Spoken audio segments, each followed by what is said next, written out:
নমস্কাৰ এতিয়া আছো আমি কোন জেগাত অৰ্পিতা বানমুখ দিহিঙীয়া গাঁও ধায়লি কিনাৰত আছোঁ আৰু ধায়লিৰ বিষয়ে আমি ইতিবৃত্তি খুৰাৰ পৰা গম পালোঁ।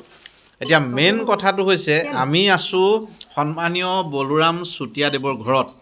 এখেত এই অঞ্চলটোৰ এজন সন্মানীয় ব্যক্তি আৰু তেখেতে নিমন্ত্ৰণ জনাইছিলে আমাক ভাত এসাঁজৰ কাৰণে আৰু শনিবাৰ যিহেতু আমাৰ বিভিন্ন আহাৰ নচলে গতিকে এনেকেই আমি ধুনীয়াকৈ এসাঁজ বনাই দিছে। পাপৰিও আছে, অৰ্পিতা আছে, চুমু আছে, এজনী বৰমা আছে, ধুনীয়াকৈ ভাত সাঁজ খাই আছোঁ। খুৰা আপোনাৰ অনুভৱ?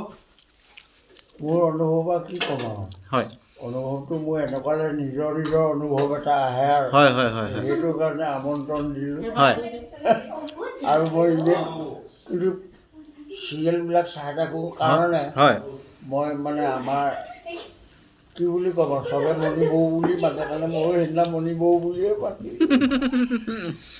কিন্তু মণি বৌয়ে মোক যিটো সন্মান দিলে হয় এইখিনিত তেনেকৈ সন্মান দিয়া মানুহ মই অকণমান কম পালোঁ। অঁ মণি বৌক যিটো পালোঁ হয় হয় তাই ক'ব কৈছোঁ মণি বৌ বুলিয়ে কৈছোঁ।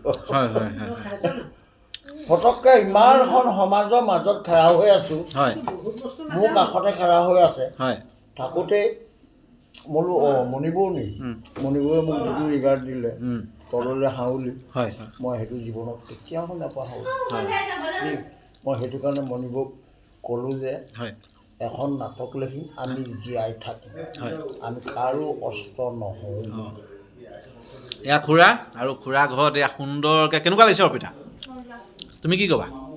ধুনীয়া লাগিছে। অঁ এয়া পোলাও, তাৰপিছত কাবুলী বুট দি পনীৰ বনাইছে, এইটো হৈছে নৰসিংহ পকৰা, বেঙেনা ফ্ৰাই, ৰুটি আলু, চালাড আছে, পাপৰ আছে, দাইল আছে, বহুত কিবা কিবি। যিহেতু শনিবাৰ আমি বেলেগ বস্তু নাখাওঁৱেই। এতিয়াও যথেষ্ট খাইছোঁ।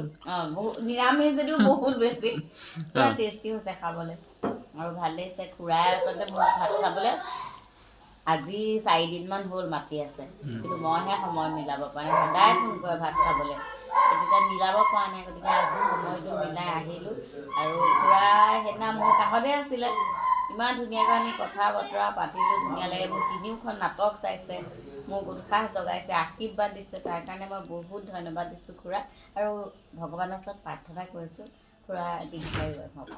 বাৰু সেয়া সুন্দৰ পৰিৱেশ আৰু খুৰা ঘৰত আমি এনেকৈ এসাঁজ খালোঁ আৰু খুৰা সদায় ভালে থাকক, দীৰ্ঘায়ু হওক। এইবাৰ ৰাস পাতক, যশোদা লৈ আহিব অঁ দেই। অঁ আনিম। অঁ যশোদা লৈ আহিব, খালি যেনিবা এমাহ আগত ক'ব, অঁ এমাহ আগত ক'ব আৰু এওঁ যশোদা কৰিব। ধন্যবাদ।